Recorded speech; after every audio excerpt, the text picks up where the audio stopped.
Olá, alunos da Univesp, Universidade Virtual do Estado de São Paulo, curso de formação de professores, bem-vindos. Nós estamos nessa parte já final da nossa disciplina de Cálculo 4, discutindo a temática de equações diferenciais. Eu introduzi o tema na aula passada e na aula de hoje eu vou me dedicar a falar equações diferenciais ordinárias, lineares de ordem 1. Então, vamos primeiro focar do que nós estamos tratando, né? As equações diferenciais, como eu expliquei na aula passada, são aquelas equações que envolvem uma função e suas derivadas. A palavra ordinárias se refere a dizer que nós não estamos falando de funções de várias variáveis, nós não estamos considerando derivadas parciais. Nós estamos considerando uma função de uma única variável e derivada comum lá do cálculo 1. Lineares de ordem 1, já vou explicar o que é. Essa classe de funções, embora pareça uma classe mais restrita, ela é uma classe extremamente presente em aplicações reais. Eu, ainda na aula de hoje, vou fazer um exemplo concreto para vocês verem de uma coisa que chama a função que mede o desempenho de uma pessoa, que a gente chama de função de aprendizagem. Bom, o que é então uma equação de ordem 1? É uma equação que tem a seguinte estrutura geral. Derivada da função isolada, e é importante isso, isolar a derivada da função, uma função em x vezes y e uma função em x do lado de lá do sinal de igual. É importante observar que alguns livros, e isso não tem problema nenhum fazer isso, acabam colocando esse q do lado de cá, escrevem y' mais p y mais q igual a zero. Não tem nenhum problema, só que observe que é só um problema de notação. As fórmulas que eu vou escrever, o q está do lado de lá do sinal de igual. Nessa formulação aqui, o q está do lado de cá. Então, se alguém te colocar a equação nessa forma e quiser usar o que eu vou falar hoje, tem que trocar o sinal do q, porque o meu q está do lado de lá e o q está do lado de cá. Tá? É um detalhe só, mas importante chamar a atenção. Isso que é uma equação diferencial linear de ordem 1. Ela é linear em y, né? Ela não envolve nenhuma operação de elevar y ao quadrado, de ter raiz quadrada de y. A única coisa que tem é a derivada e o y elevado ao expoente 1. Então ela lembra a equação que a gente chama de equação linear, né? Ax mais b. A e p, toda a variação está em x. Em x não precisa ser linear, mas em y ela é linear. Uma equação como essa tem uma coisa que chama fator integrante. Eu vou fazer em 3 momentos. Primeiro eu vou fazer a coisa teórica, depois eu vou mostrar exemplos numéricos, mais de um. Então, imagine que você escreveu a equação nessa forma, que é a forma geral, forma padrão, identificou o P, você toma a primitiva de P e toma a exponencial da primitiva de P. Isso chama-se fator integrante porque ele permite integrar a função, resolver a função, e a gente chama de integrar porque é uma equação diferencial, então a gente voltar para trás é fazer o contrário da derivação, é a integração. E esse fator permite integrar. Olha que bonito que é, uma observação não óbvia, mas que ao longo do tempo, né, temos que pensar que grandes matemáticos durante muito tempo trabalharam com isso e aos poucos foram tendo ideias resolutivas. Nós estamos já vendo o resultado de muito tempo do trabalho de muita gente. Porque não é uma ideia óbvia. Exponencial da primitiva de P, se eu multiplicar a equação por ela, olha aqui, eu multipliquei exponencial da primitiva de P, exponencial da primitiva de P, exponencial da primitiva de P, que é o tal fator integrante. Olha para esse termo que está do lado esquerdo, ele é uma derivada pela regra do produto deste fator integrante exponencial da primitiva de P multiplicado pela função y. Vamos derivar pela regra do produto. Deriva o primeiro. Exponencial, derivada da exponencial é o próprio. Regra da cadeia, derivada do expoente. Expoente é a primitiva de P, a derivada é P, vezes o segundo. E aí mantém o primeiro, E elevado à integral, primitiva de P, vezes a derivada do segundo, que é o dy dx. Então, se a gente derivar isso como um produto, dá exatamente isso. E aqui não foi alterado. Então, isso que está do lado esquerdo é a derivada em x desse produto. Ora, se isso é uma derivada, se eu tomar integral, integral da derivada é a própria função. Então, eu integro dos dois lados. Essa é a dedução teórica. Tá? Integrando dos dois lados, aqui eu vou ter, né, elimino a derivação, porque eu integrei, fica e elevado à primitiva de p vezes y. Tá? Primitiva de p dx está no expoente do e, e o y está multiplicando o resultado dessa conta. Lembra que eu fiz integral, aqui integrei, eliminou a derivação, e aqui aparece uma nova integral. Integral de tudo que eu já tinha, que era e elevado à primitiva de p vezes q, integral de e elevado à primitiva de p vezes q, fechou a integral, mais constante, porque quando eu integro, primitiva sempre tem a constante. Ok? E agora esse termo que está multiplicando é uma exponencial, ele é não nulo, eu posso passar dividindo. E passando dividindo fica 1 sobre a exponencial, que é a exponencial com expoente negativo. Então, a solução da equação linear de ordem 1, essa equação, é dada por essa fórmula. Exponencial de menos uma primitiva de p vezes primitiva de exponencial de uma primitiva de p vezes q mais constante. Então, primeiro comentário. Isso é uma fórmula pronta. Eu vou fazer um exercício agora usando a fórmula pronta. É uma fórmula bastante complicada. Vai ter momentos que você não vai lembrar essa fórmula de cor, você vai tê-la anotada para consultar. E depois eu vou resolver um outro exercício sem usar a fórmula, repetindo, na verdade, a ideia do fator integrante, fazendo num exemplo concreto essa dedução teórica que eu fiz aqui. Então vou fazer um exemplo usando a fórmula pronta, que é uma coisa que se faz muito em ciência. Você tem uma fórmula pronta, mesmo que ela seja complicada, você pode não sabê-la de cor, mas você vai usar, você consulta a fórmula e aplica. Então essa é a fórmula da solução da equação diferencial linear de ordem 1, ordinária. Comentário também que quando as pessoas usam muito acabam memorizando a fórmula, né? Os usuários cotidianos da fórmula acabam memorizando, mas se a gente não tem a fórmula memorizada, a gente consulta. Então está aqui uma equação, x ao quadrado derivada mais x vezes y igual a 1. Ela é linear por causa do y' e do y que não estão submetidos a operações não lineares. Coloco na forma padrão, que é deixar a derivada isolada. Para a derivada ficar isolada, eu divido tudo por x2. Cancelo o x2, o x sobre x2 fica 1 sobre x, e aqui 1 sobre x2. Com isso, eu acabei de identificar o p e o q. O p é 1 sobre x e o q é 1 sobre x2. P, 1 sobre x, q, 1 sobre x2. A fórmula pronta, aplicada para esse p e esse q.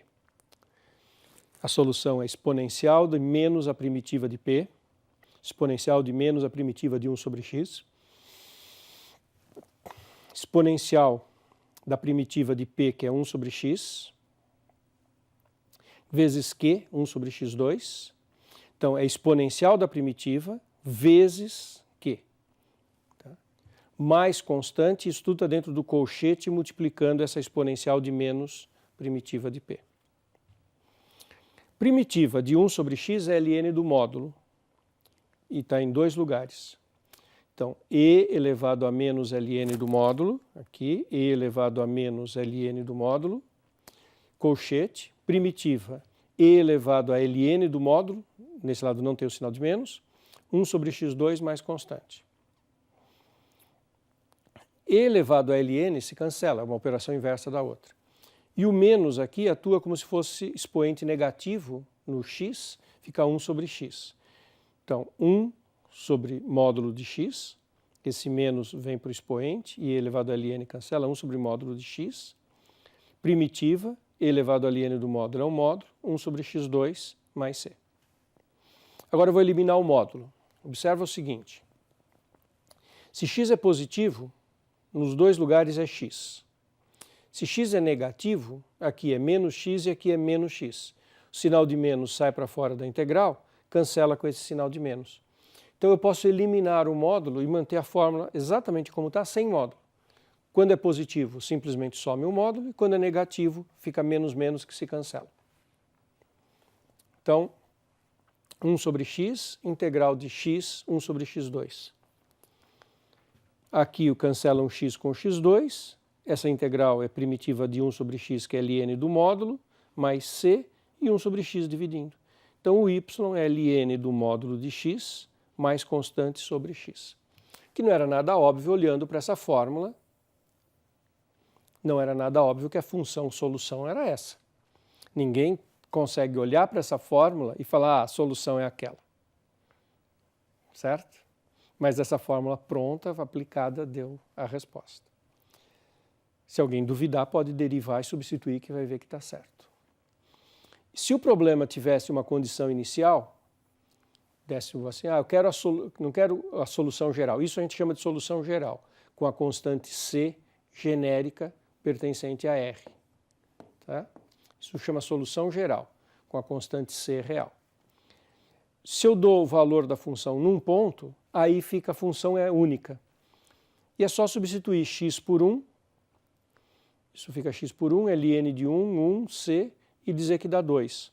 Então o y vale 2, porque y calculado em 1 vale 2, então 2, ln de 1 mais c sobre 1, isso é 0, isso é 1, c igual a 2. Então quando eu coloco ali c igual a 2, eu tenho a função única que satisfaz essa equação diferencial e verifica a condição que no ponto x igual a 1, o y vale 2. Certo? Esse é o método de resolver equações lineares de ordem. É muito bonito, muito rico, e é uma variedade grande de equações que se enquadram nesse formato. Então, essa é a resposta, essa é a solução geral e essa é a resposta particular para esse caso. Vou mostrar como que equações lineares às vezes aparecem em situações concretas. Existe um estudo em teoria de cognição, de aprendizagem, as pessoas chamam curva do aprendizado. Chama P de T a performance de uma pessoa num processo de aprendizagem. Qualquer coisa. Dirigir um automóvel, operar uma máquina, falar uma língua, qualquer processo de aprendizagem. T é tempo e P de T é uma medida quantificada do desempenho da pessoa. E para cada área do conhecimento, para cada atividade, você vai ter uma maneira de quantificar o quanto que a pessoa está habilitada a desempenhar aquela atividade. Certo? PDT é uma medida numérica da performance da pessoa. Pode ser medida em porcentagem, como for. M vai ser a melhor performance possível para essa pessoa. O M, de alguma forma, varia de pessoa para pessoa. A pessoa pode ter mais talento para línguas e é uma dessas pessoas que aprende uma língua e continua evoluindo e perde o sotaque e fica cada vez mais fluente. E pessoas que estabilizam num nível de conhecimento da língua não tão sofisticado e sempre falam com algum sotaque, cometendo alguns erros. A gente observa muito isso nas pessoas que aprendem uma língua estrangeira.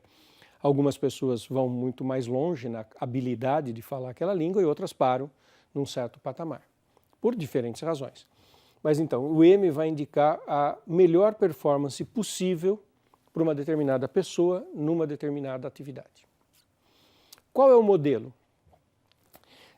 Na aula passada eu falei do modelo de crescimento populacional. Esse é diferente, hein?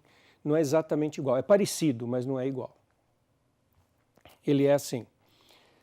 A velocidade com que a pessoa aprende, quer dizer, a taxa de variação da performance, não a performance em si, não é o desempenho em si, é a taxa de variação do desempenho, é a velocidade com que a pessoa aprende, né? A melhor imagem para isso é a velocidade de aprendizado. É diretamente proporcional ao quanto nós estamos longe do desempenho máximo. Ou seja, quando eu começo a aprender uma atividade, eu aprendo mais rapidamente. À medida que eu vou chegando no meu potencial máximo para aquela atividade, eu começo a aprender mais devagar. Eu levo muito mais tempo para adquirir novos conhecimentos. Esse modelo também bate muito com a experiência que a gente tem de várias coisas que a gente aprende, né? Quando a gente começa a aprender uma coisa, a gente evolui depressa e depois conseguir novos ganhos começa a ficar mais difícil. Isso escrito em termos de equações diferenciais é o seguinte: P', taxa de variação da performance, mais K vezes a própria função, esse K menos P, eu passei para cá, igual a Km. Ou seja, é uma equação diferencial linear de ordem 1, em que o P é K, esse P é K, e o Q é Km. O exemplo anterior eu resolvi usando aquela fórmula pronta. Agora eu vou resolver sem usar a fórmula pronta. Lembra do tal do fator integrante? Era exponencial da primitiva da P. Não esta P de performance, aquele P e aquele Q minúsculos que eu tinha na fórmula da equação linear. Então, E elevado à primitiva do Pzinho. O Pzinho, quem está fazendo o papel aqui é o K. Então, E elevado a K dt. Bom, K é constante, integrado em T é T, Kt. E nessa primitiva eu não preciso pôr constante, nessa primitiva, porque nós estamos procurando a solução e a constante vai aparecer lá na última primitivação que a gente faz. Então, esse E elevado a Kt funciona como fator integrante. Então, eu multiplico a equação por ele. E elevado a Kt, P' mais Kp, E elevado a Kt vezes o Km. Tá? A equação está aqui, eu multipliquei esse lado por E elevado a Kt e multipliquei aqui também. Como que eu cheguei naquela fórmula pronta? Percebendo que isso era uma derivada em relação à variável. Lá a variável era x, aqui a variável é t. Isso E elevado a Kt, P' mais Kp, é a derivada em t de P vezes E elevado a Kt, pela regra do produto. Se você derivar primeiro o P, dá o P' E elevado a Kt, que está colocado em evidência aqui, e depois você mantém o P' parado, deriva o E elevado a Kt, que é o próprio E elevado a Kt, vezes a derivada do expoente pela regra da cadeia, que é esse K. Então, de fato, isso é a derivada de P E elevado a Kt. E do lado de cá eu não fiz nenhuma operação. Como isso é uma derivada, eu integro. O que está aqui dentro, P elevado a Kt, P elevado a Kt é a primitiva do que está do lado de lá. Eu calculo primitiva dos dois lados. Como aqui é uma derivada, a primitiva da derivada volta na função. E aqui é a primitiva de E elevado a Kt, K vezes M. Que é primitiva de E elevado a Kt vezes K, é a própria E elevado a Kt, porque a derivada de E elevado a Kt é E elevado a Kt vezes K. Então, a primitiva disso é E elevado a Kt. Então, ficou P E elevado a Kt igual a M E elevado a Kt mais C.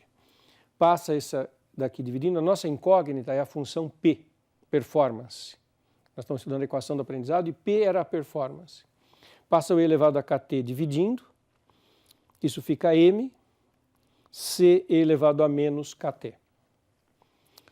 Dá para falar ainda mais uma coisinha. A gente pode supor, de forma mais ou menos genérica, que P de 0 é 0, quer dizer, quando eu começo a aprender uma certa coisa, a minha performance é nula. Mesmo que eu já saiba alguma coisinha, a gente pode sempre, mais ou menos, admitir que eu saio do zero quando eu vou aprender uma habilidade nova. Então, P de 0 é 0. Aí, nessa fórmula, quando t é 0, a gente tem 0 igual a m mais c e elevado a 0, ou seja, o c é menos m. Então, a fórmula fica P de t, m menos m elevado a menos kt. Esta fórmula é conhecida como a curva do aprendizado. Ela é solução de uma equação diferencial linear de ordem 1. E eu vou mostrar o gráfico dela para vocês. É uma constante menos essa exponencial. O gráfico está aqui. Esse ponto que aqui está perto do 4,7, esse é o m. E a minha função ela vale 0 no 0. Quando t é 0, isso fica 0. Elevado a 0 dá 1, m menos m dá 0, por isso que ela vale 0. E aí ela é uma exponencial de boca para baixo, elevado a menos kt, que tende de forma assintótica para o m, que é o performance máxima. E aqui está aquele fato que eu falei, à medida que a gente vai se aproximando da performance máxima, a nossa velocidade de aprendizado vai ficando pequena, vai ficando mais próxima de 0. Tá certo? É um exemplo bonito, né, de uma aplicação de uma equação diferencial simples num modelo, aquilo que eu falei na primeira aula de equação diferencial sobre modelagem. A gente cria modelos para tentar entender fenômenos da vida real, resolve as equações do modelo e tenta ver se ela é útil na vida real, porque às vezes o modelo é simplificado demais. Compara com a vida real, vê se ela dá informações úteis, se não estiver funcionando bem, você tem que refinar o modelo e tentar resolver o novo modelo. E isso é muito comum no avanço da ciência. É extremamente bonito como aplicação de matemática. Ficamos por aqui hoje.